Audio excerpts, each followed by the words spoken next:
Hi, I'm E.D. Lewis and welcome back to my channel, and today you can see I have the cane, so you know what that means. I do not have the ring on today, and I have a reason why.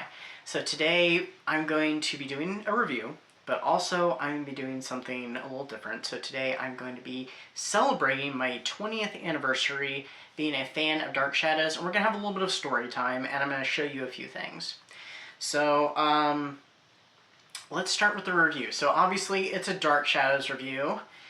I'm reviewing issue number 3 of the Gold Key comics, which this one came out in, I think, 1969. I did look to see if there's a title. There's not really a title for, like, any of these stories. There might be some of the later ones, but I did look just specifically on this issue. Only the chapters are titled, so I can't really tell you what the story is called, but I can tell you what the story is about. So this one takes place in the present day of 1969. Roger Collins is suffering from some mysterious circumstances.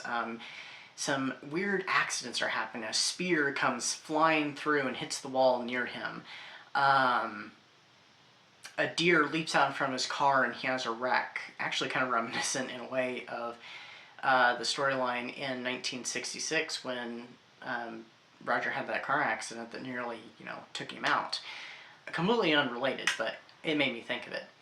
And Barnabas becomes rather suspicious and worried because recently the Collins family has acquired a brand new gardener named Charlie Tuckett. And he seems to be nearby when these mysterious circumstances are happening. Elizabeth is worried, and so she calls upon the aid of Professor Stokes, who Roger calls Dr. Stokes, but that is remedied later on when Barnabas, toward the end of the issue, refers to him as Professor. So I don't know if that's just Roger being Roger or if that's just a flaw in the writing. Honestly couldn't say. But they decide to have a seance to try and contact any spirits that might be trying to inflict harm upon Roger or the Collins family. Barnabas gets an idea and decides to go to the graveyard and travel back in time to the year of 1767 to find out what were the circumstances surrounding the mysterious death of one Tuckett, a Native American who was wronged by a member of the Collins family, and why he wishes revenge on all those named Collins. So this one, I actually liked it better than the previous 2 issues. I think the story was stronger. There was some more kind of weird, unexplained things, like how Barnabas goes back in time. It's not like how when he goes back in time to 1795 or 1796, after Victoria Winters disappears in 1968. It's not the same thing. It explains it as, well, explains it as his unique abilities, since he's over 200 years old, he's, a vampire. Well, in this, I don't think he's a vampire because you see him out during the day, but they say that due to his unique circumstances, he has the ability to travel back in time. So he goes back in time as basically like an astral body. Nobody can see him, but he's watching everything that's going on, and he sees what's happening, and then he decided to go back a couple days physically and try and fix things. I'm not really sure how that works, but okay, so it's almost like it mixed a little bit of the I Ching in there, but I'm sure this came out, well, it might not have come out before the Barnabas used the I Ching in 1969, so I would assume it did. It must have, so they must have already been doing the 1897 storyline, which is what I'm currently watching, which is my favorite storyline of the show. But anyway, yeah, so it had a little bit of drama to it, and I thought it was rather interesting. I liked the story a little bit more, and it even had kind of a moral to the story about facing up to one's deeds and, putting things to right, and also the price that comes with it. So I gave this one 4 stars. I was debating between 4 and 3.5, but I went ahead and went with 4 stars. I did like it better. That may change. I may like something way better later on down the line, but we'll see what happens. But I thought it was really good. Perfect? No. But you know, the best of the first few issues anyway. Also, we get to meet Professor Stokes finally. So, I mean, we've seen, I think, Roger in issue 2, I think it was, and I think we'd seen Elizabeth already. So we finally got to meet Professor Stokes. Roger was kind of weird because he almost was like, he had some comedic moments. I'm not really sure how to describe it, but he acted kind of goofy, and I thought that was kind of weird. So that's like their characterization of Roger, but I kind of laughed it off. I almost see these comics as being like episodes of, like, if they did Dark Shadows as an animated series on the weekends or something, for kids to kind of, you know, be an accompaniment for the show. And so it's kind of like Scooby-Doo in a way. So anyway, that's my little thought. But yeah, I kind of liked this issue. So I'm kind of curious what issue number 3 is going to be. Alright, so for the remainder of this video, we're going to have a little bit of story time and a little bit of show and tell / a tour. So, if I figured this right, which about a month or so back, I kind of wondered maybe I'm off by a year and maybe this is actually my 21st. But we're just going to go ahead with it being the 20th anniversary. So it was around Labor Day, 20 years ago, when I really got introduced to Dark Shadows. We were out at the local business and stuff at the sidewalk sale, and there was my old book haunt that closed. They used to do movies. They used to rent films and stuff as well as sell books. And she was getting rid of all the movies and stuff. Usually at this time when they had their sidewalk sales, she'd usually be selling like the old movies as well, that they no longer rented out. And we happened to see this shelf with a bunch of Dark Shadows VHSs. And it was like the first, I think like the first 30 or 40 volumes. I can't remember for sure. And my mom got the idea of, hey, that would be a great Christmas gift for somebody. So we went ahead and bought the first few. I don't remember how many of them. At least the first 4. It could have been the first 7, I'm not really sure. And so, you know, we took them home and stuff. This was actually, I think, the year I might have been introduced to The Invisible Man Returns. I'm not sure. I might be off by a year on that one. So, a few days later, now I had been introduced to Dark Shadows earlier, but it was only through watching the best of Volume 1, which we didn't know there was a Volume 2, so we just knew it was the best of Dark Shadows. And I had been told that, you know, the show, a little bit, you know, that it was an interesting show, and it had vampires and werewolves and time travel, and it was in black and white, and then it was in color, and that's really all I knew about it. And it was just kind of this interesting little show. I saw that tape, and then I didn't really think about it for a couple of years till we saw these volumes. Well, mom decided, you know what, I'm going to show you Dark Shadows. We can watch these once before they end up getting gifted. So we started out, and of course, Volume 1, Dark Shadows Volume 1, The Resurrection of Barnabas Collins. It starts with that introductory episode that covers, you know, the highlights of the first 210 episodes of the show, up to the point where Willie goes into the mausoleum. So we get brief little cuts of Vicky showing up to Collinsport, Burke Devlin and his revenge, Matthew Morgan killing Bill Malloy and kidnapping Vicky and holding her hostage in the old house till Josette comes to her rescue. Jason McGuire, you know, blackmailing Elizabeth, and his friend Willie coming along and becoming fascinated by the jewels in the portrait of Barnabas Collins. And then we get into the show. Well, obviously, I became very interested, and I wanted to know what happened next. So we watched each one, and at some point my mom did go during the day, one day when I was at school, and she purchased the next bit. So we got up to volume 14. And, or maybe it was volume 13. I can't remember. It was around there anyway. So we got up to those, and she wrapped them up, and she gifted them, and the person who received them was really surprised. And and asked, did you watch these? And we admitted, yeah, we did. And so they ended up, you know, they went and one time, and they went to go get some more, and um, they picked up a few volumes, and then the next time, the rest were completely gone. I did later find out that an aunt of mine actually had picked up 3 volumes, so I did get to see those later on. But yeah, we couldn't really continue with the VHSs. Luckily at the time, this is when you could rent DVDs through the mail, and they had, the series was ongoing. It wasn't completely out yet. They didn't even have the beginning episodes yet on DVD. So we would rent online through the mail the sets, and we'd watch them. And that's how I got to watch Dark Shadows. And eventually got House of Dark Shadows and Night of Dark Shadows on VHS and watched those. I absolutely loved House of Dark Shadows, first time ever seeing it. So I consider that to be one of my favorite movies all time. That and The Dark Knight Rises. Or no, sorry, The Dark Knight. Wrong one. Were like my 2 favorite movies at that time.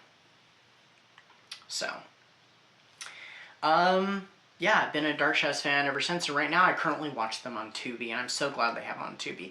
Actually, when they started coming out with Dark Shadows the beginning DVDs, started renting those as well, and gradually watched them as the show unfolded, and I always enjoyed all the little interviews and stuff, and I thought that was just fantastic. So that is how I got started. But this also kind of bleeds into how I became the reader that I am. Because I'd always kind of been interested in books, but I had a tough time reading. I even was in some special classes in elementary school to help with reading. And even I was in some classes, even in middle school, to kind of help along with that, because I had that struggle. And I still have moments where I can't read super fast and moments when I can. So, I mean, I grew out of that for the most part. But I was in high school, and that's when I started getting the Dark Shadows books, the Marilyn Ross books, which are right up here. And they are what really got me reading. Now, I had already read The Salem Branch by Laura Parker, absolutely loved it, didn't even know about Angelique's Descent yet. It wasn't until my aunt had said, oh, I have, Angelique's Descent and Dreams of the Dark. So that's how I found out about both of those books. But yeah, the Marilyn Ross books is actually what got me into reading, and there was somebody that had told my mom a long time ago, and I don't know who it was. They had said that, well, when he finds something that he wants to read, then he'll take off. And that's exactly what happened. I started reading these, and I literally became a reader, and you couldn't get a book out of my hands, and still it's hard to get a book out of my hands today. So, it's all thanks to Dark Shadows. So, I thought I'd show and tell a few little things, and we're going to briefly tour that bookshelf. Not I'm going to take much off and show, but just a little bit. Also, I have the candles and going in honor, I can't point, in honor of Dark Shadows. So, I'm not wearing the ring today because I thought I'd show it off in the box. Now, I received this as a gift, too. Actually, that's how we found out about I had to stop and think, the Dark Shadows audio dramas. I found out through the DVDs because they'd had the special preview for the Big Finish audios, and I was like, oh my gosh, we gotta check these out. So we went to the website, and at the time they only had season 1 completed, and I think they had just come out with Angelique's Descent and maybe The Clothes of Sand and The Ghost Watcher. Maybe those were getting ready to come out. I can't remember for sure. But yeah, that's actually how I found out about the audios.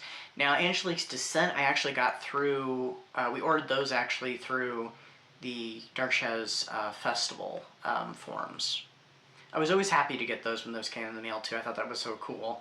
Because my first one was actually the 40th anniversary of Dark Shadows, and then the next year, of course, being the 40th anniversary of Barnabas Collins. I so wanted to go, but it wasn't in the cards, unfortunately. I would have loved to have gone. I was so excited when that came in the mail. But I received this one year for Christmas, so this is an official licensed item. It's the Barnabas Collins Dark Shadows ring with the Dan Curtis Productions copyright on there, and so this literally sits on my desk, except for when I put it on to wear for a video, or I have worn it out very, very, very, very rarely, so, but yeah. This actually I think was a gift from my mom. She made it for me, so this little paperweight also sits on my desk, and so it's hard with that halo light not to get in the way, but a little picture of Barnabas, so. But yeah, that literally sits on my desk, right next to the ring, in fact. And of course, what I have over here, I didn't plan this. I just haven't put this up on the shelf yet. I haven't even started coloring in this yet, so of course, you know, I've reviewed this recently, Dark Shadows Resurrected by Jim Pearson. And of course, you've already seen this, the Dark Shadows coloring book, which I'd love to have another one. I'd love to have the paper dolls too. So I think we will cut to the quick little tour. Okay, so this is my Dark Shadows shelf right here. And we have that little coffin that I showed a while back. So I decided that'd be Barnabas's coffin. And this is that skeleton that I used to have hanging up on this other side of the library, or of the shelf anyway. And it used to go off kind of like at weird times, especially when nobody's in here, it's motion activated. I do not have it switched on, but I decided to rename him Trask. So this is Trask's skeleton. I did forget to mention the cane, but I've talked about this cane before. Actually, I think this was also a gift. It was actually bought at a flea market where they had a bunch of them. It's not really a wolf. I think it's a fox, but it worked for a costume, so I went with it. And actually, I can't do this one-handed, unfortunately. It actually has a blade in it, so I have it on really tight because I don't really want the blade. I need to take the blade out, but I'm not sure how I can do that successfully without breaking it, but that's what that is. And I did grab this before I started shooting. I had received this one year as a gift too, and I need to read it maybe for next year since it will be the 60th anniversary of Dark Shadows. So, this has a lot of great photographs and a great author photo of Catherine Lee Scott. Okay, it's a little warm in here because the candle's burning and I have the door shut. So, we're not going to do too much here except for here's a bunch of the Marilyn Ross books in protective sleeves. I do have some spare copies that are more readers, but behind them I have some more books. House of Dark Shadows is back there too. There is another book I have, but I don't have it here, and that's the Jonathan Frid picture book. I need to get it here too, and I need to put it up here. So on the other side here we have, oops, I didn't go far enough. We have Dreams of the Dark, which I have reviewed. I need to reread it sometime. We have Dark Shadows Angelique's Descent. That's the newer edition with the extra chapter and the errors corrected. The Salem Branch, which was my first book. That's not the edition I had originally of either one of those. Then there's Wolf Moon Rising, which was the last Laura Parker book I've read. And next to it, you can kind of see Heiress of Collinwood, which I have not read yet. I plan on reading it someday. I'm waiting because I want to read it along with the audiobook. So I'm putting that off. Then we have the series digest that I read earlier this year. The comic strip book, the original edition. And then this right here is actually a printout of The Secret of Victoria Winters by Craig Hamrick, and it's based off the original idea that was created by Marilyn Ross for a book that was supposed to reveal Vicky's parentage in that continuity, which is completely different from the continuity of the show. I already know what happens, but I haven't read it. So I do plan on reading that and reviewing that at some point. So I do consider that part of the series, but not part of the series. Alright, that's what I've got for you with this part. So that's what I've got for you today. I hope you enjoyed my review and my little story time and tour. I will have more Dark Shadows content coming in the future. I just don't know when, but we'll see what happens. May Dark Shadows live on for as long as possible, and may the legend of Collinwood never end. So until next time, stay safe and stay spooky, and I'll see you then. Bye bye.